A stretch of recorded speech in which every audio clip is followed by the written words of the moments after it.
Hello hello. तो नमस्कार दोस्तों। तो कैसे हैं आप सब? आई होप आप लोग स्वस्थ होंगे, मस्त होंगे, ज़बरदस्त होंगे, जिंदाबाद होंगे। मैं राहुल कुमार आपका स्वागत करता हूं स्टडी विद सिविल एमसीक्यू के ऑनलाइन प्लेटफॉर्म में। ठीक है दोस्तों।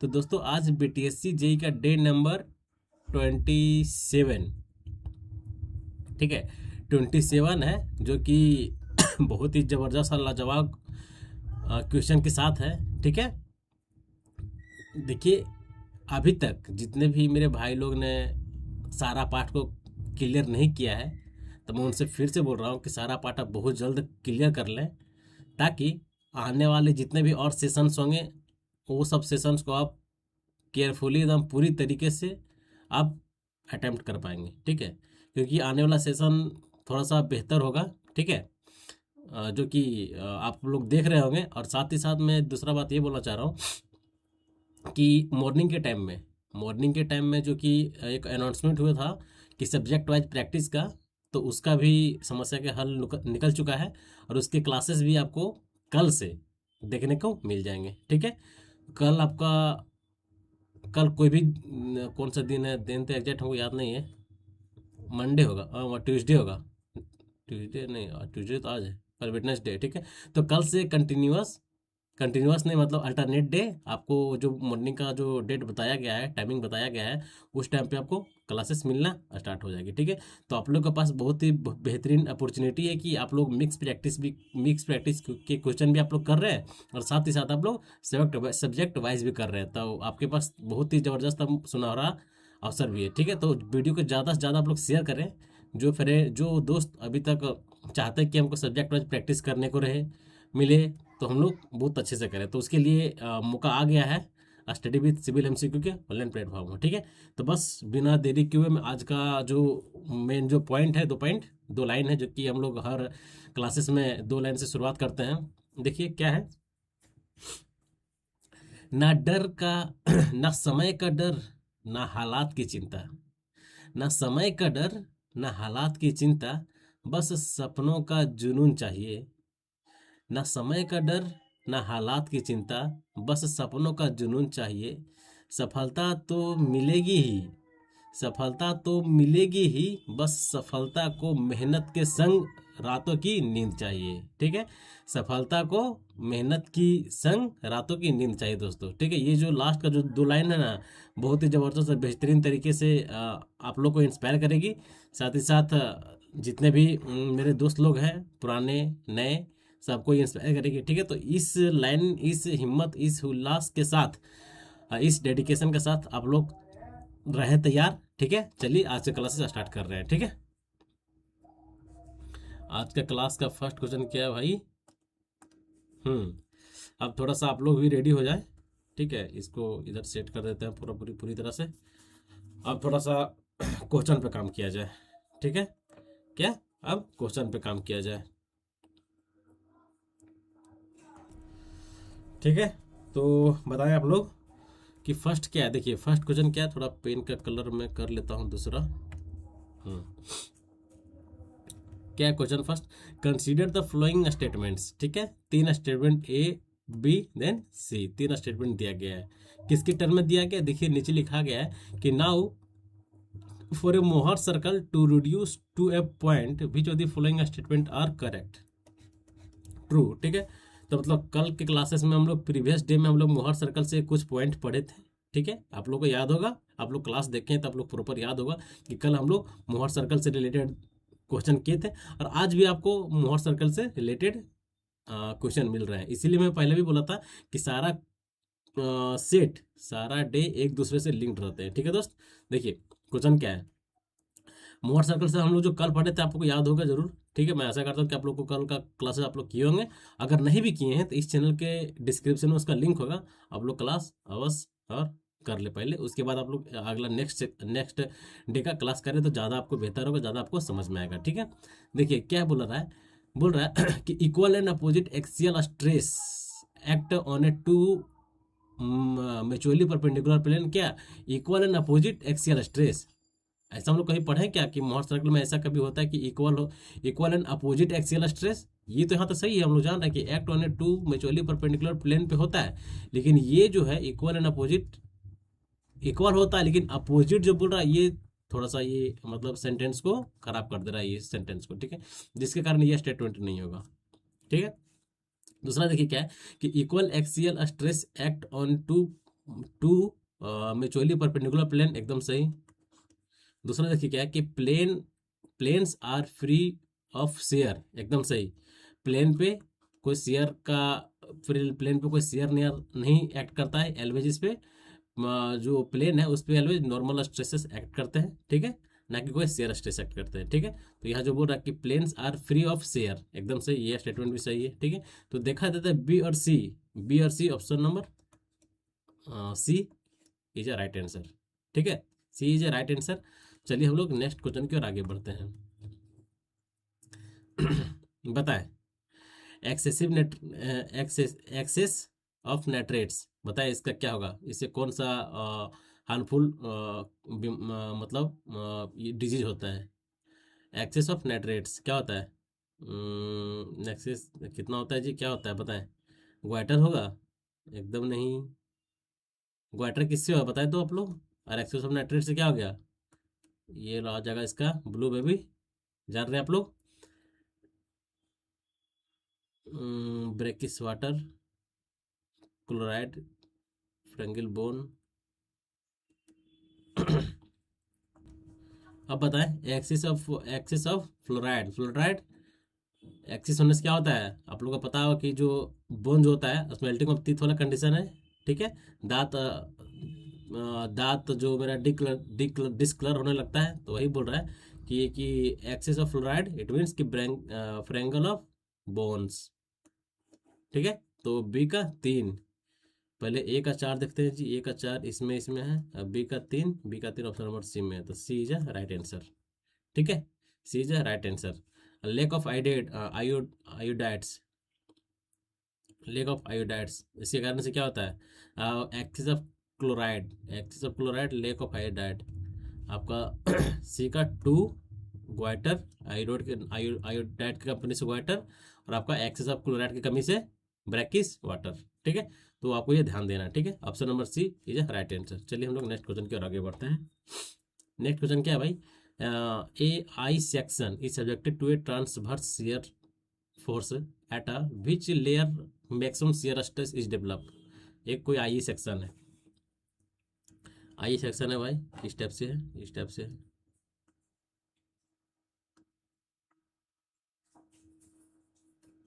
ये आपको हो गया आई सेक्शन। मैं कोशिश करता हूँ कि थोड़ा सा बेहतर बने, ताकि फिगर भी बनाने में अच्छा मज़ा आएगा, देखने में भी अच्छा लगेगा। ओह ये गड़बड़ा हो गया।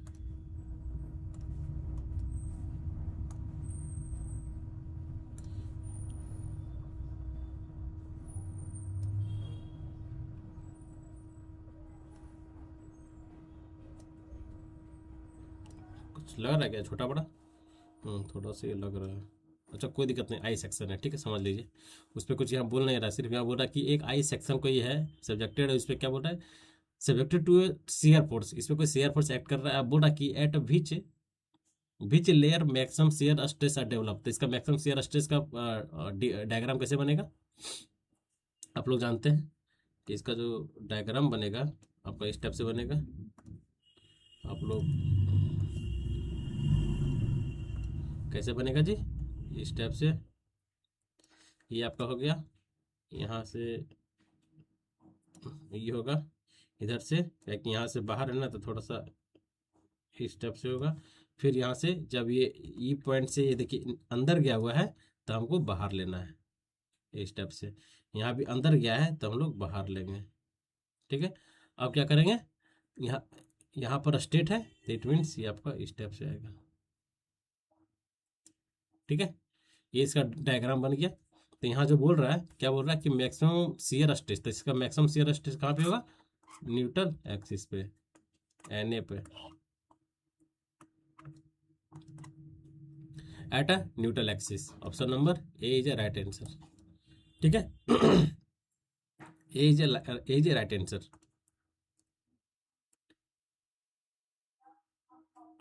और यही अगर किसी पूछा कि आपका बेंडिंग स्ट्रेस जो होगा इस बीम का, in case of I section, यहाँ पर लिख देता हूँ मैं, in case of I section,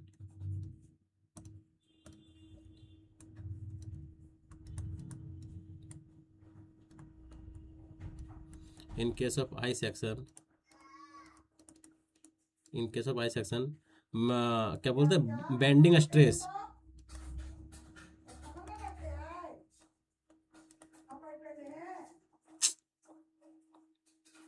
bending stress, bending stress distribution,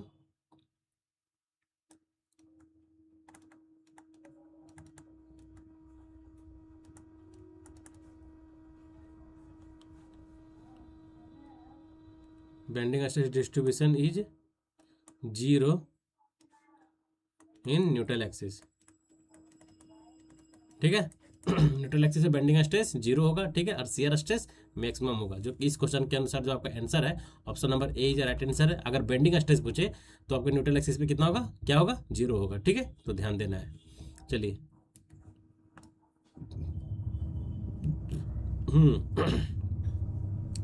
which of the following describe the appropriate set of A ordinate rule, बताए, एप्रोप्रिएट पूछ रहा है, appropriate set of ordinate rule, average ordinate rule and trapezoidal rule, या फिर mid ordinate rule और mean ordinate rule, या फिर आपका मिड ऑर्डिनेट रूल और एवरेज ऑर्डिनेट रूल और ट्रेपेजोइडल रूल, या फिर आपका मीन ऑर्डिनेट रूल, ठीक है। तो मोस्ट अप्रोप्रिएट पूछ रहा है, most appropriate set of ordinate rule, तो आपका मोस्ट अप्रोप्रिएट जो आपका आंसर होगा option number C is right answer, mid ordinate rule and average ordinate rule, ठीक है, option number C is right answer दोस्त, ठीक है।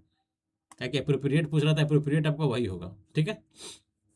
बताए which the following defects occurs when a small depression, अब small depression is formed on a finish surface of a timber by filling to a tool, उस समय क्या बोलते हैं, पता है, डायगोनल ग्रेन, टॉर्न ग्रेन, क्या हो गए, torn grain is a right answer, ये तो इजी होगा, इसमें से कोई गलती नहीं है। डिफेक्ट ड्यू टू कन्वर्जन, आप लोग डिफेक्ट ड्यू टू टिम्बर आप लोग पढ़े होंगे, तो एक उसी का है पार्ट, क्या, defect due to conversion, defect due to conversion,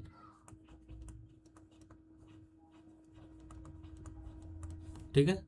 थोड़ा सा अच्छे से रेटिंग कहानी बन रहा है यार, डिफेक्ट ड्यू टू कन्वर्जन, थोड़ा सा मैं अच्छा से लिखने की कोशिश कर रहा हूँ यार,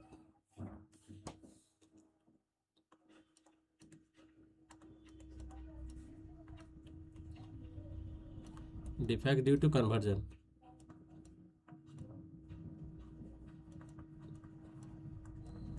कौन कौन होता है जी, first chip mark,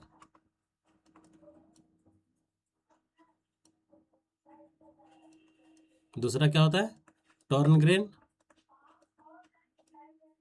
torn grain, ठीक है।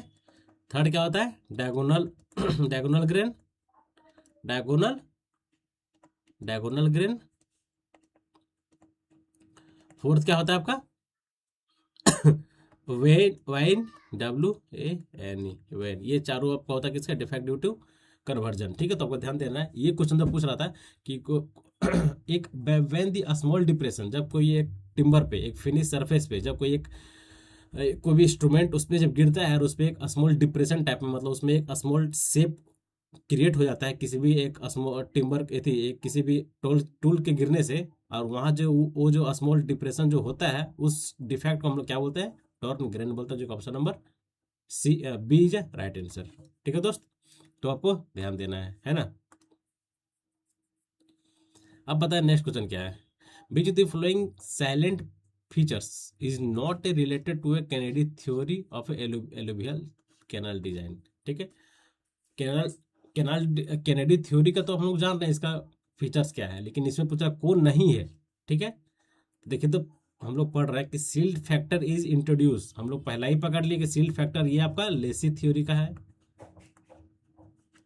लेसी थ्योरी है, लेसी साहब ने बोले थे, ठीक है। ये तो पहला ही गलत हो गया, तो इसमें से नॉट है, मतलब ये पहला ही जो आपका सही आंसर है, ठीक है। दूसरा देखते हैं क्या है, Kennedy theory does not give an equation for a bed slope, एकदम सही, ठीक है। ये आपका कैनेडी थ्योरी का है पॉइंट, ठीक है, लेकिन ये नहीं था ये नहीं था, ये आपका केनेडी थ्योरी का था। लेकिन करेक्ट आंसर इस क्वेश्चन का बोला जाए तो option number A is a right answer. The mean velocity is a computed by a quoted equation, एकदम सही। Critical velocity ratio is introduce, एकदम सही। ये तीनों जो है आपका किसका है, केनेडी थ्योरी का था। लेकिन जो आपका सील्ड फैक्टर इज इंट्रोड्यूस, ये किसका बोलना था, ये आपका लेसी थ्योरी का बोलना था, लेसी साहब का बोलना था, ठीक है। अब हम लोग कुछ इसके बारे में हम लोग कुछ लिखेंगे।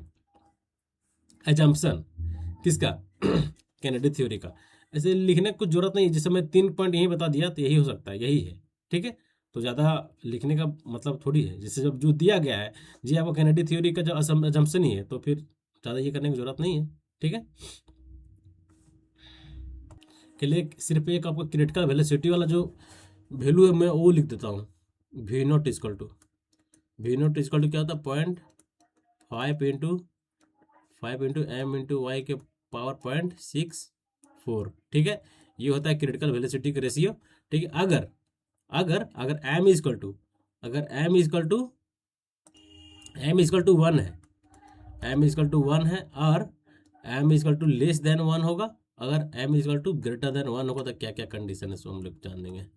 अगर एम इजकल टू 1 है, इट मीन्स की critical flow, critical velocity, critical velocity, ठीक है दोस्त। M M M M equal to less than 1, क्या M equal to less than 1 for a fine grain soil, क्या fine grain soil, fine grain soil, ठीक है। M, अरे यार तो दोनों एक ही साथ हो गया, ये क्या हुआ, एम लेस देन 1 में क्या हो गया, फाइन ग्रेन सॉइल। और आपका जो एम ग्रेटर देन 1 होगा, एम ग्रेटर देन 1 होगा, तो ये आपका क्या है, coarse grain soil, coarse grain soil. ये भी एग्जाम में पूछे गए हैं दोस्त, ठीक है। ये जो टर्म में लिखा है 3 गो, ठीक है, ये भी आपका एग्जामिनेशन में पूछे गए, तो आपको ध्यान देना है, ठीक है। और साथ ही साथ इस क्वेश्चन का भी। चलिए हम लोग नेक्स्ट क्वेश्चन की ओर आगे बढ़ते हैं। नेक्स्ट क्वेश्चन क्या है भाई, हाँ बताएं, अच्छा क्वेश्चन है। Identify the following statements regarding to a concrete making material, water are true और फॉल्स, ठीक है। Concrete making material, concrete making material के बारे में 2 स्टेटमेंट दिया गया है, ठीक है। आपको बताना है कौन सा सही है कौन सा गलत है। चलिए फर्स्ट हम लोग पढ़ते हैं। If the amount of sugar present in mixing water is less than 0.05% by weight of a water, there is no adhesive effect on a strength of concrete, एकदम सही बोल रहा है। अगर मेरा कभी, अगर हम किसी भी शुगर को जिसका परसेंटेज दिया गया है कि अगर उसका परसेंटेज 0.05% अगर हम लोग मिक्सिंग कर रहे हैं वाटर में, तो इसका इफेक्ट जो कि इसका इफेक्ट कोई इफेक्ट नहीं पड़ता है in for strength of concrete पे, तो कंक्रीट पे कोई इफेक्ट नहीं पड़ता है, जो कि 110% मेरा स्टेटमेंट सही बोल रहा है, ठीक है। दूसरा देखिए क्या बोल रहा है, दूसरा बोल रहा है कि if the amount of sugar present in A mixing of water, if a amount of a sugar present of a mixing of a water up to a 0.1% by weight of a cement, the yearly strength may be reduced, where 28 days strength may be improved, एकदम सही, ठीक है। यहाँ क्या बोल रहा है कि हम लोग जो शुगर को क्या कितना अमाउंट हम लोग ये कर रहे हैं, मिक्स कर रहे हैं 0.15%, ये हम लोग वेट मिक्स कर रहे हैं, ठीक है। तो जिसके कारण मेरा जो स्ट्रेंथ है, ईयरली स्ट्रेंथ कम हो रहा है, ठीक है। लेकिन जो 28 डेज में जो हमको स्ट्रेंथ मिलना चाहिए वो हमको इम्प्रूव हो जा रहा है, ठीक है। 28 डेज में जितना स्ट्रेंथ हमको मिलना चाहिए वो मेरा स्ट्रेंथ इंक्रीज कर जा रहा है, उस स्ट्रेंथ में इंप्रूवमेंट देखने को मिल रहा है, ठीक है। जो कि ये भी स्टेटमेंट आपका 110% सही है दोस्तों, ठीक है, ठीक है। तो चलिए इसका जो ऑप्शन होगा, option number both A and B are correct answer, option number C are correct answer, ठीक है। तो चलिए हम लोग नेक्स्ट, ये आपको क्वेश्चन थोड़ा अच्छा से पढ़ना है और थोड़ा सा ध्यान में पढ़ना है। अगर ये टर्म आपको नहीं याद है तो आप लोग कहीं लिख के रख लें, ताकि इस क्वेश्चन ऐसे क्वेश्चन को आपको करने में थोड़ा आसानी हो, ठीक है। स्टेटमेंट वाले क्वेश्चन है, कोई क्वेश्चन आपके लिए आसान भी होते हैं, कोई क्वेश्चन आपके लिए मतलब नया नया जैसा लगता होगा। तो अगर आपको नया जैसा लगता होगा तो ज़रूर आप अपने कॉपी में, जो कि मैं पहले भी बताया था कि एक कॉपी आप लोग बनाएं जिसमें ऐसे क्वेश्चन जो आपको लगे कि नहीं नया नया क्वेश्चन है और हमसे गलती होने का चांसेस है, तो उस क्वेश्चन को आप उस कॉपी में जरूर नोट डाउन करें। ठीक है, चलिए हम लोग नेक्स्ट क्वेश्चन की ओर आगे बढ़ते हैं भाई। नेक्स्ट क्वेश्चन क्या है मेरा? हाँ, the track modulus in a index of a measuring of which of the following. बताएं, ट्रैक मॉडुलस जो लोग मेजरिंग करते हैं, track modulus in a index of measuring of which of the following the resistance due to deformation. ठीक है, resistance due to deformation, option number C is a right answer. ठीक है, चलिए आखिरी पीस है, बताइए ये सब क्वेश्चन बताने का है, तो इसके पहले इसके पीछे जो कि बताने का है। हमको नहीं लगता है इतना नंबर ऑफ क्वेश्चन प्रैक्टिस करने के बाद अगर क्रीप क्या है, ट्रैक मॉडुलस क्या है, तो दिक्कत है ना। हाँ, बताना तो नहीं है ना, ये सब इजी क्वेश्चन तुरंत मार के धड़ल्ले से आगे बढ़ना है। अब आ गया ऐसा क्वेश्चन, क्या है? Normal annual rainfall at station A B and C, जो कि दिया गया है। एनुअल रेनफॉल जिसपे हो रहा है, अलग अलग स्टेशन पे अलग अलग वैल्यू दिया गया, ठीक है, सेंटीमीटर में है। इन्हें 1987 के बाद है। Station B was inoperative, station B है जो कि inoperative, station B operate नहीं हो रहा है। ठीक है, and station A and C are recorded annual precipitation, जिसके कारण आपका जो एनुअल ए और सी जो आपका स्टेशन है वो आपको एनुअल प्रेसिपिटेशन को रिकॉर्ड कर रहा है, जो कि कितना हुआ है अलग अलग डेटा पे दिया हुआ है। ठीक है, हमको निकालना क्या है? The annual rainfall at point B at station B in that year could be estimated. ठीक है, एनुअल प्रेसिपिटेशन आपको निकालना किस पे? स्टेशन बी पे निकालना है। तो कैसे निकलेगा भाई, इसका फॉर्मूला आप लोग बताएं। इसका फॉर्मूला आप लोगों को पता ही होगा, बताने की जरूरत है क्या? हमको नहीं लगता कि बताने की जरूरत है। इसका फॉर्मूला आप लोग देखिए क्या होता है।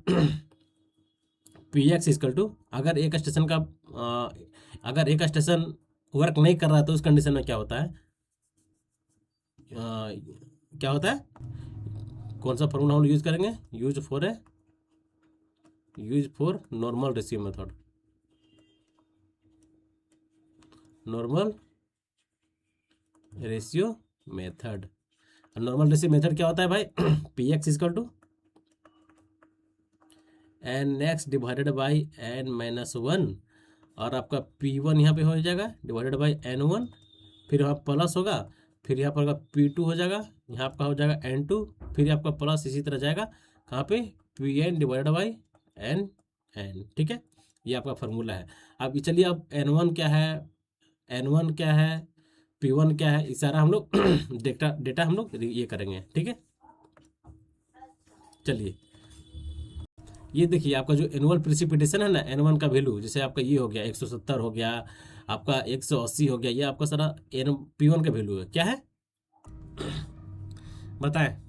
उसके बाद इसमें से N one and N X क्या है, एन माइनस वन क्या है, पी वन क्या है, एन वन क्या है, प्लस पी टू क्या है, एन टू क्या है, आप लोग बताएं। बताइए जी, इसका आंसर क्या होगा? इसका आंसर आप कमेंट में बताइए तो।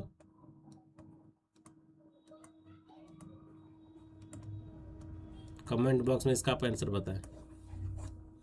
ठीक है, नेक्स्ट क्लास में मैं इसको बताऊंगा। ठीक है, पहले इसका आप लोग ट्राई करेंगे, इसका कमेंट में इसका आंसर क्या होगा। ठीक है, चलिए हम लोग नेक्स्ट क्वेश्चन की ओर आगे बढ़ते हैं। हाँ बताएं, द प्लास्टिक इंडेक्स, ये तो इजी क्वेश्चन है, हमको लगता है कि ये सब बताने लायक, हमको नहीं लग रहा कि ये सब बताने लायक है सब। हाँ बताए क्या क्या होता है? प्लास्टिक इंडेक्स बताने लायक है ही नहीं। As per IS 1904 1986, what is the primary causes of A crack in A foundation. Primary causes पूछ रहा है। ठीक है, प्राइमरी कॉजेज क्या है, जो कि कॉजेज है जो कि फाउंडेशन को क्रैक करता है, उसको प्राइमरी पूछ रहा है। मतलब सबसे पहला कारण क्या हो सकता है? Excessive water in a concrete, या फिर ग्राउंड वाटर सेटलमेंट, या फिर इनएडिक्वेट क्यूरिंग, या फिर पुअर फ्रेमवर्क कंस्ट्रक्शन। तो जो आपका प्राइमरी, सबसे जो प्राइमरी होता है कि प्राइमरी कॉजेज क्या है किसी भी फाउंडेशन को क्रैक करने के लिए, क्रैक जो होता है वो जो होता है ऑलवेज क्या होता है? Ground water settlement. ठीक है, और ग्राउंड मूवमेंट की वजह से जो आपका फाउंडेशन में सबसे पहला जो क्रैक जनरेट होता है उसे ही बोलते हैं हम लोग primary causes of A crack in a foundation. ठीक है, सबसे प्राइमरी कॉजेज है। जैसे आप लोग देखिए, कोई भी घर है, अगर आपका किसी भी रोड के किनारे है और उस रोड पे बहुत मतलब ज़्यादा हैवी ट्रैफिक गुजरता है, तो आप लोग देखिए कि रोड के वेरिएशन से आपको घर में क्रैक्स डेवलप होते हैं। ठीक है, ये भी एक रीज़न है। दूसरा रीज़न है कि आपका ग्राउंड वाटर के मूवमेंट से।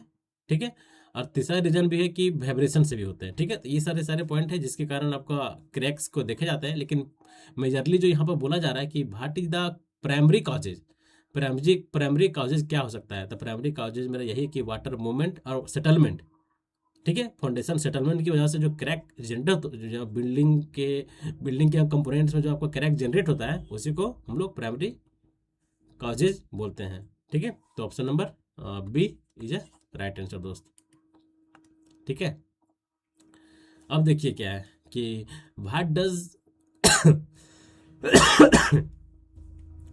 विच documents does not contain engineering contract document. अच्छा, इंजीनियरिंग कॉन्ट्रैक्ट डॉक्यूमेंट में कौन सा डॉक्यूमेंट नहीं है जी? देखिए तो टेंडर नोटिस एकदम सही है, सिक्योरिटी डिपॉजिट रिसिप्ट, स्पेसिफिकेशन है, शेड्यूल बी भी है। लेकिन ये जो है किसकी कंडीशन है, बोला कॉन्ट्रैक्ट डॉक्यूमेंट में सिक्योरिटी डिपॉजिट का कोई यहाँ पर लेना देना नहीं है, ये नहीं है। ठीक है, तो option number B is right answer.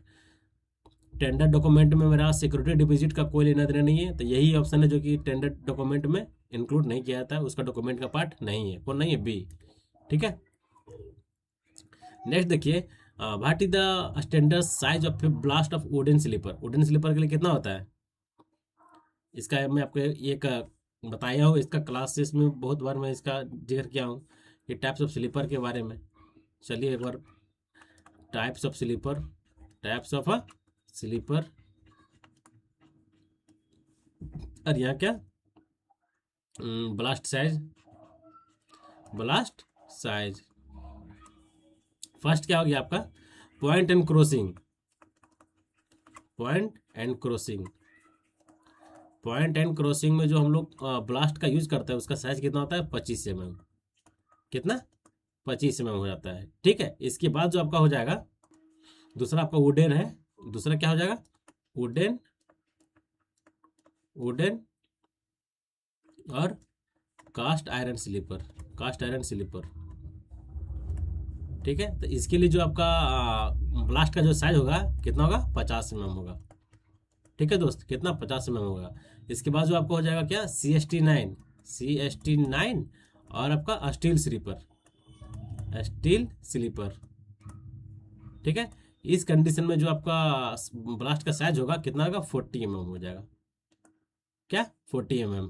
ठीक है, कितना होगा? 40 mm। तो आपको ध्यान देना है, हमको पूछा क्या है कि वुडन स्लीपर के केस में, तो वुडन स्लीपर के केस में हो रहा है कितना? 50 mm हो रहा है, जो कि option number C is right answer. ऐसे आपको ये टेबल में बहुत पहले भी बताया हूँ और आज भी बता रहा हूँ, इस टेबल को आप लोग याद कर रहे हैं।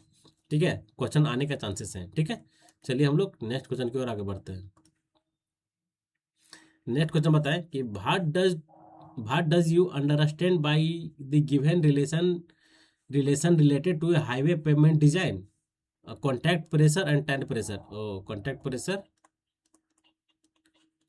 प्रेशर और आपका टायर प्रेशर, टायर प्रेशर ये किसका होता है? Rigidity factor, flexibility flexibility factor, या फिर आपका स्ट्रेस रेशियो फैक्टर, या फिर इम्पैक्ट फैक्टर। ये जो होता है आपका क्या होता है? Rigidity factor, rigidity factor. ठीक है, तो आपको ये टर्म दे दिया गया है, यहाँ से यहाँ तक ये टर्म दिया गया और ये टर्म हमसे पूछ रहा है। ठीक है, कभी कभी आपका पूछ देगा कि रिजिडिटी फैक्टर का फॉर्मूला क्या होता है, तो आपको ध्यान रखना, contact pressure divided by tyre pressure. ठीक है, तो option number A is right answer दोस्त। नेक्स्ट देखिए क्या कि what is the extension of a file created in AutoCAD. AutoCAD के लिए एक्सटेंशन फाइल क्या होता है? Dot C A D dot sorry D W G drawing का फाइल में एक्सटेंशन फाइल जो आपको होता है डी डब्ल्यू जी होता है। आप लोग देखें हो, जब कोई भी आप ऑटोकैड का फाइल आप लोग सेव करते होंगे, तो यहाँ लिखने के बाद लास्ट में होता है पॉइंट डी डब्ल्यू जी। ठीक है, option number B is a right answer दोस्त। ठीक है, कोई दिक्कत? सारा क्लियर? चलिए देखिए, a beam of a uniform strength may be obtained by, ये कोई बीम है जो कि पूरी तरह से वो क्या बोल रहा है कि यूनिफॉर्म स्ट्रेंथ है। क्या ऑब्टेन करते हैं उसे हम लोग, क्या वो keeping the width of a width uniform and varying depth. हाँ, हो सकता है ना, एकदम सही। Keeping the depth, keeping the depth uniform and varying depth, ये तो डेप्थ विड्थ, अच्छा ठीक है, कोई दिक्कत नहीं है, सही है। Varying, varying the width and depth, एकदम सही है। All option are correct, all option are correct, ठीक है। एक यूनिफॉर्म स्ट्रेंथ, एक कोई बीम है जो कि यूनिफॉर्म स्ट्रेंथ है, तो हम लोग क्या उसका may be obtained by keeping a width and varying depth, keeping a depth uniform, तो उसका विड्थ वेरी करेगा, ठीक है। यही कंडीशन होता है, ठीक है। मतलब देखा जाए तो option number D is a right answer दोस्त, ठीक है। चलिए हम लोग नेक्स्ट क्वेश्चन की ओर आगे बढ़ते हैं। नेक्स्ट क्वेश्चन क्या है भाई, in a pitot tube when kinetic energy is converted into a pressure energy causing the liquid to rise in a vertical limb, the height of liquid is called, तो सब लोग क्या बोलते हैं, the height of liquid is called, the height of liquid is called stagnation pressure head, dynamic pressure head, nominal pressure head, या फिर static pressure head. उस समय क्या बोलते हैं, ऑलवेज स्टैग्नेशन प्रेशर हेड बोलते हैं। क्या बोलते हैं, स्टैग्नेशन प्रेशर हेड, ठीक है। तो option number A is a right answer दोस्त। क्लियर? क्लियर तो हो रहा है कि नहीं, पहले आप लोग बताएं। कोई दिक्कत नहीं होना चाहिए, ठीक है। चलिए नेक्स्ट क्वेश्चन क्या है कि फॉर ए 45 डिग्री क्रैंक और bend bar the inclined additional length inclined additional length, देखिए कोई एक बार है, इस टाइप से इंक्लाइन किया गया है। थोड़ा सा फिगर को सही बनाओ यार, फिगर थोड़ा सा फिसल जा रहा है। ये आपका हो गया, ये आपका हो गया, ठीक है, ठीक है। और ये जो पूछ रहा है कि जो ये जो एडिशनल जो आपका लेंथ है, ये लेंथ पूछ रहा है कितना होगा, ठीक है। तो हम लोग जानते हैं, अगर ये टोटल कितना हो गया, ये टोटल डी हो गया यहाँ से यहाँ तक, ठीक है। ये होता है 0.42D, ठीक है। और हम लोग पहले इसका बात कर लेते हैं कि सारा जैसे एंगल वाइज, ठीक है। यहाँ पर एक टेबल होगा, कितना आपका यहाँ पर थीटा एंगल दिया रहेगा, और यहाँ एडिशनल लेंथ,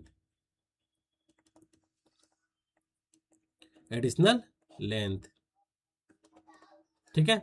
अब देखिए पहला क्या आपका 30 डिग्री पे रहेगा। अगर मान के चलिए कि मेरा कोई भी एक जो बार है क्रैंक किया गया 30 डिग्री पे, अगर वो 45 डिग्री पे क्रैंक है, ठीक है, अगर वो 60 डिग्री पे क्रैंक है, अगर वो 90 डिग्री पे क्रैंक है, तो ये सब इस डिग्री पे क्रैंक है, तो इसमें आपका एडिशनल लेंथ क्या होना चाहिए। तो अगर 30 डिग्री पे क्रैंक है तो वो कितना होगा, 0.27D इसका एडिशनल लेंथ होगा। अगर 45 डिग्री पे क्रैंक है, इट मीन्स कि 42 डिग्री उसका एडिशनल लेंथ होगा। अगर वो 60 डिग्री पे क्रैंक है तो आपका 0.57D आपका क्रैंक लेंथ होगा। अगर वो 90 डिग्री पे क्रैंक है तो 89 डिग्री पे वो एडिशनल लेंथ होगा, 0.89 इसका एडिशनल लेंथ होगा, ठीक है। तो ये आपको ये वाला टेबल भी आपको ध्यान रखना पड़ेगा दोस्तों, ठीक है। इसमें क्या पूछ रहा था हमको 45 डिग्री के केस में, तो 45 डिग्री के केस में हम लोग कितना होगा 0.42D, जो कि option number D is a right answer. कोई दिक्कत? क्लियर? चलिए अब आप लोग बताएं, in engineering drawing the part which are not visible like a hidden outline and edge of a structure are usually represented by आप लोग स्ट्रक्चर में देखे होंगे, आप लोग बड़े अगर स्ट्रक्चरल ड्राइंग आप लोग देखे होंगे तो उसमें कुछ पार्ट जो होते हैं वो हिडन टाइप में रहते हैं, ठीक है। जो कि यहाँ बोला जा रहा है कि not visible like a hidden outline and edge of a structure are usually represented by, उसको हम लोग रिप्रेजेंटेड करते हैं किस टाइप से, डॉटेड एंड डैश लाइन से, ठीक है, डॉट डॉट में रहता है, ठीक है। आप लोग देखे होंगे, अगर आप लोग ड्राइंग देखे होंगे बड़ा किसी भी एक प्लान का, अगर प्लान वाला बिल्डिंग प्लान वाला ड्राइंग आप लोग देखे होंगे तो आपको उसी में ये दिख जाएगा, ठीक है। उसमें हम लोग किस टाइप से उसको रिप्रेजेंट किया जाता है, डॉटेड और नैरो लाइन से, ठीक है, डॉटेड। मेन आपका डैश है, डैश डैश इस टाइप से, डैश डैश डैश डैश, ठीक है। तो option number A is a right answer, ठीक है दोस्त। चलिए हम लोग अब नेक्स्ट क्वेश्चन की ओर आगे बढ़ते हैं। नेक्स्ट क्वेश्चन क्या है भाई, हाँ ऑटोमेटिक आ गया यार। देखिए क्या है कि the type of valve which is provided to control the flow of water in a distribution system at a street corner and where the pipeline intersect with, बताए। क्वेश्चन समझ में आया कि नहीं आया? क्वेश्चन समझ में आ गया? पहले आप इसका आंसर बताएं क्या होगा।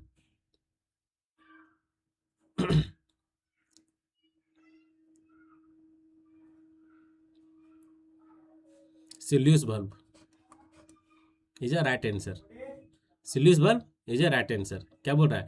The type of bulb which is provided to control the flow of A water in distribution system. कहाँ पे? डिस्ट्रीब्यूशन सिस्टम के लिए तो आप लोग देखे होंगे, अगर ये मेरा पाइप लाइन है तो यहाँ पर एक इस टाइप से, एक अलग टाइप का, मतलब इस टाइप से कुछ एक ये होता है जो कि कंट्रोल फ्लो को कंट्रोल करता है, उसे ये जो इंटरसेक्ट करता है उसे हम लोग क्या बोलते हैं, कौन सा बल्ब बोलते हैं? तो ये जो बल्ब है आपको क्या है? कंट्रोल बल्ब है, सॉरी सिल्यूस बल्ब है, सिल्यूस बल्ब, ठीक है, जो कि option number B is a right answer दोस्त। चलिए हम लोग नेक्स्ट क्वेश्चन की ओर आगे बढ़ते हैं। नेक्स्ट क्वेश्चन क्या है भाई? देखिए नेक्स्ट क्वेश्चन क्या है दोस्त, आंसर दे आप लोग। The ratio of moment produce at a joint to the moment applied at a other joint without displacing it is known as, उसे हम लोग क्या बोलेंगे? मोमेंट फैक्टर, डिस्ट्रीब्यूशन फैक्टर, या फिर हम लोग डिस्प्लेसमेंट फैक्टर, या फिर कैरी ओवर फैक्टर। क्वेश्चन आराम से पढ़ें, गलती नहीं करें। The area of moment produce at a joint, क्या हो रहा है? मोमेंट प्रोड्यूस कर रहा है to the moment applied at other joint. Moment produce कर रहा है, मोमेंट अप्लाई भी हो रहा है, ठीक है। जैसे देखिए ये आपका कोई, मान के चलिए कि ये मेरा कोई कैंटिलीवर बीम है, कैंटिलीवर बीम है, ठीक है। और यहाँ पे क्या हो रहा है? मोमेंट मोमेंट यहाँ पे लगाया जा रहा है, ठीक है, मोमेंट लग रहा है। तो क्या बोल रहा है कि the ratio of moment produce at a joint, ठीक है, and to the moment produce at a joint to the moment applied at a other joint. मतलब मोमेंट यहाँ अप्लाइड किया जा रहा है, लेकिन मोमेंट प्रोड्यूस हो रहा है वो अदर अदर साइड में हो रहा है, without displacing is known as, उसे हम लोग क्या बोलते हैं? कैरी ओवर फैक्टर बोलते हैं। इस बीम का हम लोग बात करें कैरी ओवर फैक्टर तो कितना होगा बताए तो? इस बीम का कैरी ओवर फैक्टर कितना होगा? M divided M two by M, ठीक है। एम से एम कट गया तो इसका जो कैरी ओवर फैक्टर हो जाएगा 1/2, ठीक है, समझ में आ गया? क्लियर? तो इसको हम लोग क्या बोलते हैं? कैरी ओवर फैक्टर बोलते हैं। Option number A is sorry D is right answer दोस्त, ठीक है। अगर ये आपका फार एंड फिक्स है, ठीक है, कंडीशन है आपका फार एंड फिक्स है, फार एंड फिक्स्ड है, ठीक है। एक हम लोग लेते हैं क्या? Far and hinge. दूसरा क्या लेके? Far and hinge. देखते हैं क्या होता है कंडीशन, ठीक है। फार एंड हिंज वाले कंडीशन में क्या होगा जी? एक आपका बीम है, ठीक है, इस टाइप से, यहाँ एक बीम है, ये बीम है, और यहाँ मोमेंट अप्लाई हो रहा है, ठीक है, इस पॉइंट पे मोमेंट अप्लाई हो रहा है, ठीक है। तो यहाँ जो आपको कैरी ओवर फैक्टर जो यहाँ बनेगा, क्या बनेगा? कैरी ओवर फैक्टर क्या बनेगा यहाँ पर? 0/m।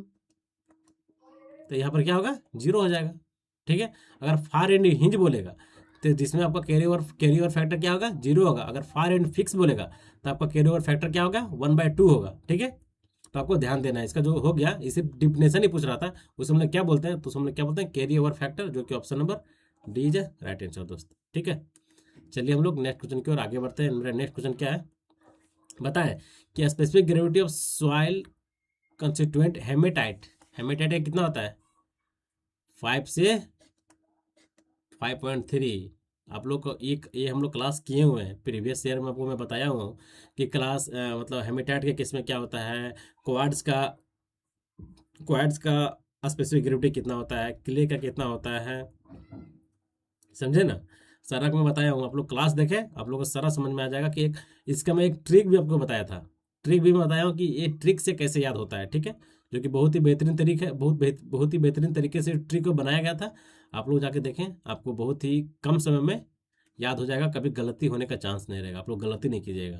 लोग क्या करते हैं कि स्पेसिफिक ग्रेविटी वाले में गलती करते हैं, गलती इस सेंस में होता है कि आपको प्रॉपर याद नहीं रहता है, ठीक है, कि किसका होगा, 5.5 से 5.3 किसका होता है, 4 से 4.5 मार दीजिएगा, गलत हो जाएगा, 2.3 से 2.4 किसका होता है, ठीक है। इस तरह तो अगर आप लोग सारा क्लास नहीं देखिएगा ना तो फिर मज़ा नहीं आएगा, ठीक है। तो क्लास आप लोग जरूर कंटिन्यू रखें, और जितने भी पार्ट्स हो रहे हैं, सारा पार्ट्स को कंटिन्यू करते हुए चलें, ठीक है। ठीक है दोस्त,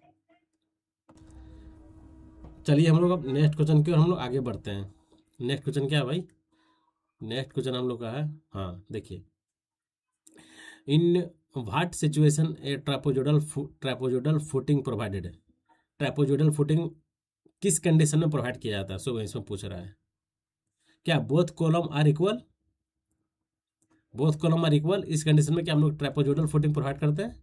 या फिर दूसरा बोला कि बोथ कॉलम लोड लेस, क्या अगर दोनों कॉलम का अगर लोड कम है तो क्या हम लोग ट्रापोजोडल फुटिंग प्रोवाइड करते हैं? या फिर थर्ड जो बोल रहा है कि both column load are more, या फिर जो one column load is much more than other column. तो आपको ट्रापोजोडल फुटिंग आपका इसी कंडीशन पे अप्लाई किया जाता है, अगर एक कॉलम पे लोड, ठीक है, अगर एक कॉलम पे लोड ज़्यादा है कंपेरिजन टू डिफरेंट कॉलम, तब हम लोग one column load is much more than other column, then it is दो, जो उस कंडीशन में हम लोग जो फुटिंग प्रोवाइड करेंगे वो हम लोग कौन सा फुटिंग प्रोवाइड करेंगे? ट्रापोजोडल फुटिंग, ट्रापोजोडल फुटिंग, ठीक है। ठीक है, option number D is a right answer दोस्त। ठीक है, चलिए हम लोग नेक्स्ट क्वेश्चन की ओर आगे बढ़ते हैं। नेक्स्ट क्वेश्चन क्या भाई? For a particular steel section which the following option represent a ratio of the plastic moment to yield moment. बताइए, इजी क्वेश्चन है। क्या बोलते हैं इसको हम लोग? Load factor, shape factor, fracture rigidity, या फिर yield stress. Plastic moment by yield moment is known as shape factor, ठीक है, shape factor. Option number B is a right answer, ठीक है। Shape factor, plastic moment by yield moment, MY, ठीक है। इसे क्या बोलते हैं हम लोग? Shape factor. Option number B is right answer. चलिए अब हम लोग नेक्स्ट क्वेश्चन की ओर आगे बढ़ते हैं भाई। नेक्स्ट देखिए क्या है कि the thickness of edge of a footing shall not be less than for a footing on soil और less than above above the top of the pile from a footing. उसे क्या बोलते हैं? अब बताएं, ये मतलब क्या बोल रहे हैं? आपका एज के केस में और पाइल के केस में आपका जो हम लोग थिकनेस लेते हैं एज ऑफ फुटिंग का कितना लेते हैं? बताएं, आप लोगों को पता है ना कि एज के केस में हम लोग कितना लेते हैं? 150 mm, और आपका पाइल के केस में कितना लेते हैं? 300 mm। तो आप लोग सीधा आंसर मारे हैं, आगे बढ़े कि आपका एज के केस में कितना लेते हैं हम लोग? 150 mm लेते हैं फॉर एज। एज के केस में हम लोग कितना लेते हैं? Thickness of edge footing, thickness of edge footing कितना लेते हैं? आपका 150 mm, ठीक है। और दूसरा हम लोग जानते हैं कि 4 कहाँ पे? पाइल के केस में, तो हम लोग थिकनेस ऑफ एज लेते हैं, थिकनेस ऑफ एज फुटिंग कितना होता है? 150 mm, सॉरी 300 mm, ठीक है दोस्त। तो गलती नहीं करना है। एक मिनट में थोड़ा सा अपना सिस्टम को चार्ज में लगा लेता हूँ यार।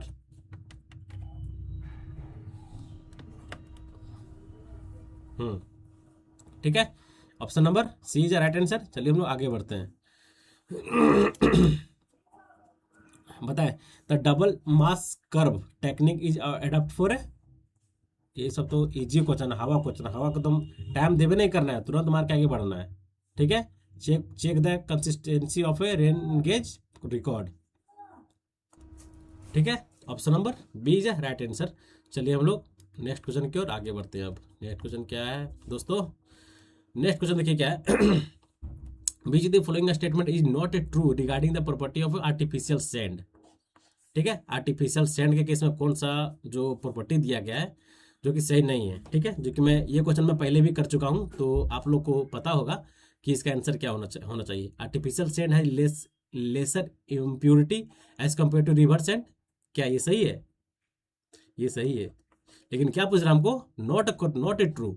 समझे क्या पूछ रहा है? Not a true. Artificial sand has higher compressive strength as compare to river sand. क्या ये सही है? ये सही है। Artificial sand is more rounded shape as compare to river sand. क्या ये सही है? एकदम गलत है। आर्टिफिशियल सैंड कभी भी मेरा जो रिवर सैंड के स्फेरिकल शेप से उसका शेप सही नहीं होता है। Artificial sand is more rounded. देख रहे, मोर राउंडेड बोल रहा है किसके केस में? रिवर सैंड के केस में, जो कि सरासर गलत है। ठीक है, रिवर सैंड का जो केस होता है वो ज़्यादा राउंडेड होता है, शेप इसका ज़्यादा राउंडेड होता है। ठीक है, तो ऑप्शन नंबर आपका सी है इज ए राइट आंसर, क्योंकि इसमें नॉट ए ट्रू पूछ रहा था। तो नॉट ए ट्रू का मेरा जो ऑप्शन नंबर है, option number C is a correct answer दोस्त। ठीक है, ठीक है, चलिए हम लोग नेक्स्ट क्वेश्चन की ओर आगे बढ़ते हैं। नेक्स्ट क्वेश्चन क्या है भाई? नेक्स्ट क्वेश्चन देखिए क्या है कि if the reduce bearing of a line A B is north 60 degree west and length इतना है, तो क्या पूछ रहा है हमको? लेटीट्यूड निकालना है, डिपार्चर निकालना है। कैसे निकलेगा? कैसे निकलेगा जी? बस L cos theta L sine theta लगाएं। क्या? L cos theta latitude, latitude यहाँ लेटीट्यूड हो गया, क्या होगा? L cos theta, L cos theta, then departure, departure क्या हो गया? L sine theta. क्या? L sine theta, sine theta. ठीक है, चलिए हम लोग वैल्यू पुट करते हैं। अब इसका जो प्रोजेक्शन होता है डिपार्चर का कहाँ से होता है? East to west, east to west, और ये जो आपका होता है नॉर्थ टू साउथ। ठीक है, तो एल कोस थीटा, एल कितना है जी? एल 100 है। ठीक है, 100 कोस 60 डिग्री। ठीक है, यहाँ पर क्या होगा? 100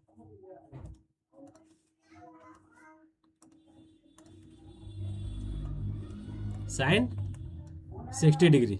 बस इसको आप लोग वैल्यू पुट कर दे, जो आपका आएगा वो आपका करेक्ट आंसर हो जाएगा। ठीक है, कोई दिक्कत? कोई दिक्कत नहीं। चलिए हम लोग नेक्स्ट क्वेश्चन की ओर आगे बढ़ते हैं।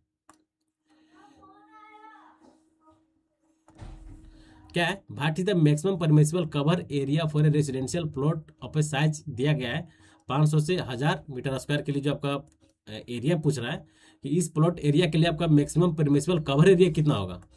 कवर एरिया कितना होगा बताएं आप लोग, कितना होता है? फॉर जो कि एरिया दिया गया 500 से 1000 मीटर स्क्वायर के केस में आपका जो मैक्सिमम परमिसिबल कवर एरिया जो होगा एलवेज 40% होगा। Option number A is right answer दोस्त।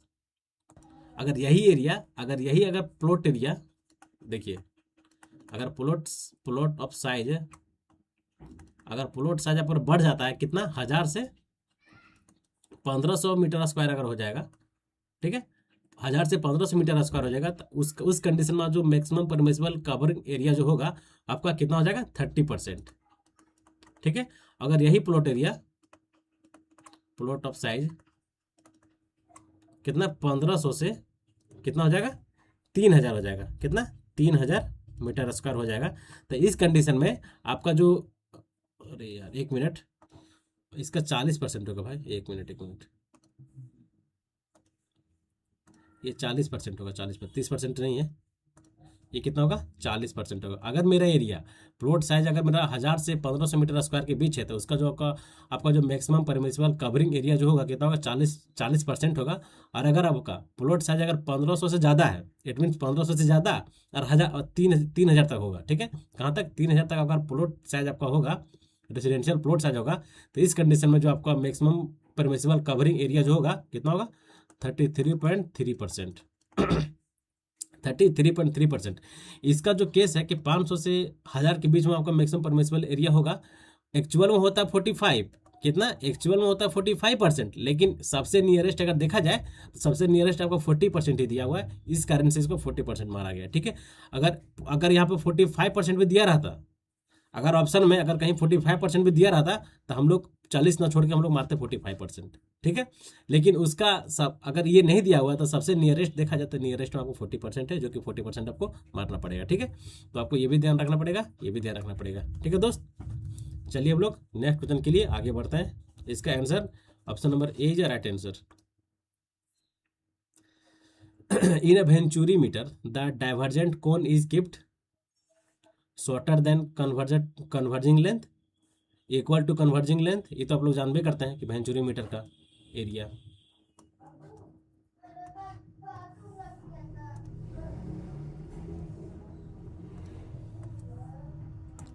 किस टाइप से रहता है जी, फिगर इस टाइप से। इसको अरे यार थोड़ा सही से मैं बनाता हूँ।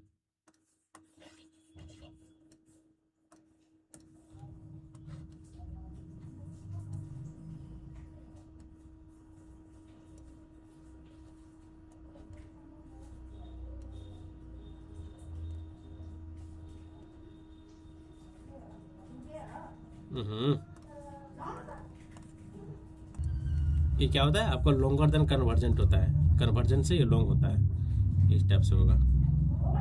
ठीक है, इस टाइप से होता है। ठीक है, देखिए क्या venturi in a venturi meter the divergent कौन इज, डाइवर्जेंट कौन ये मेरा है।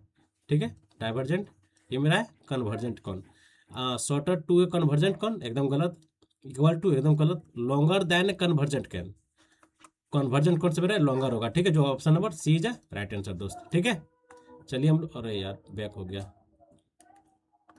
अब नेक्स्ट क्वेश्चन क्या है, नेक्स्ट क्वेश्चन का बात किया जाए, मेरा नेक्स्ट क्वेश्चन क्या है, for a large orifice the condition must be, तो बताएं for a large orifice the condition must be fulfilled, बताएं इसका वैल्यू कितना होगा। लार्ज और फिश है, ठीक है, लार्ज और फिश के केस में जो आपका हेड होगा, head less than equal to 5 times of diameter. ठीक है, कितना 5 times of diameter, option number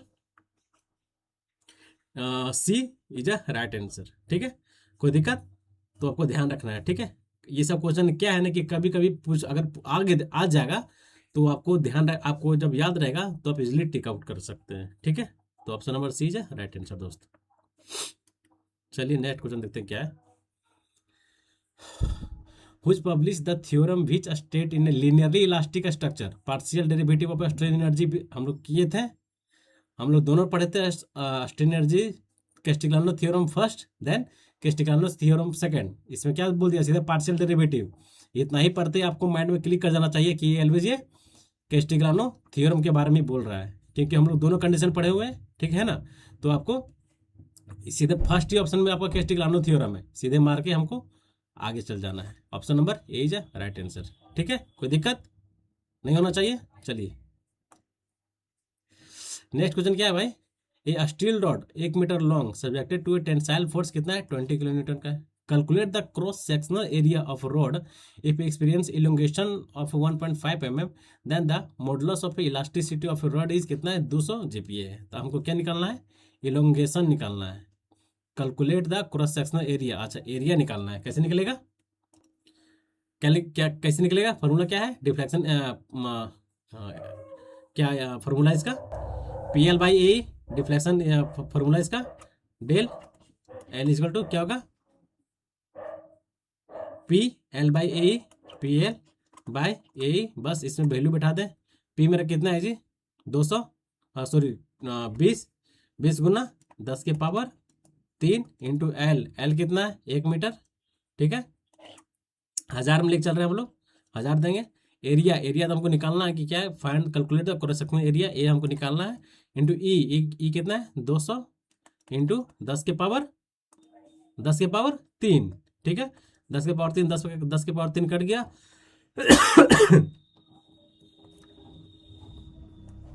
cut गया, देखो तो इसका आंसर क्या आएगा। अच्छा यहाँ पर इलोंगेशन भी दिया हुआ था ना, वो ध्यान से उठ गया यार, इलोंगेशन भी दिया हुआ है, तो सोचो मैं कि इलोंगेशन भी दिया हुआ था कैसे कटेगा। ठीक है, आपको इलोंगेशन का भी वैल्यू यहाँ पुट करना पड़ेगा, कितना है 1.5 mm। तो बस एरिया हमको निकालना है यहाँ, सब जो आपका इसको सॉल्व कर लीजिए इस टर्म को, जो आपको आएगा वो आपका एरिया हो जाएगा। ठीक है, कोई दिक्कत, एरिया हो जाएगा, समझ गए। चलिए हम लोग नेक्स्ट क्वेश्चन की ओर आगे बढ़ते हैं। ये आपका था लास्ट क्वेश्चन। ठीक है दोस्त, ये आपका था डे नंबर 27 BTSC JEE का। ठीक है, इसके बाद हम लोग निरंतरता से इसी तरह बेहतरीन क्वेश्चन के साथ हम लोग हर सेट करेंगे, ताकि आपको जितने भी क्लासेस में जितने भी टॉपिक में आपको पढ़ना है सारा टॉपिक कवर हो जाएगा। साथ ही साथ अभी मॉर्निंग वाला बैच का मैं बता दिया कि उसका क्लासेस स्टार्ट हो चुका है। ठीक है, आज का सब्जेक्ट फर्स्ट दिन का जो आपका सब्जेक्ट है, फर्स्ट डे जो रखा गया है बिल्डिंग मटेरियल का रखा गया है। ठीक है, जो कि उसका करीब हमको एटलीस्ट लगता है कि 3 से 4 पार्ट चलेंगे। ठीक है, और भी अच्छे अच्छे क्वेश्चन, बेहतरीन बेहतरीन क्वेश्चन जो कि आपको देखने को मिलेगा, और स्टेटमेंट वाले क्वेश्चन आपको ज़्यादा मिलेंगे। ठीक है, क्योंकि हमको अब सब्जेक्ट वाइज हम लोग जो चल रहे हैं, तो उसमें क्या होगा कि आपको सब्जेक्ट वाइज वाला में आपको थोड़ा सा कॉन्सेप्ट से लेके चलना है, कॉन्सेप्ट को बिल्ड करते हुए चलना है आपको। तो जो आ रहा है तो सही है, प्लस साथ में हम लोग और जो मेरा कॉन्सेप्ट कुछ हम भूल गए होंगे, तो उस कॉन्सेप्ट को एकदम फिर से रिकॉल करना है और अच्छे अच्छे क्वेश्चन को सॉल्व करना है। ठीक है, मिलते हैं नेक्स्ट क्लास में। जय हिंद, जय भारत, नमस्कार और थैंक यू।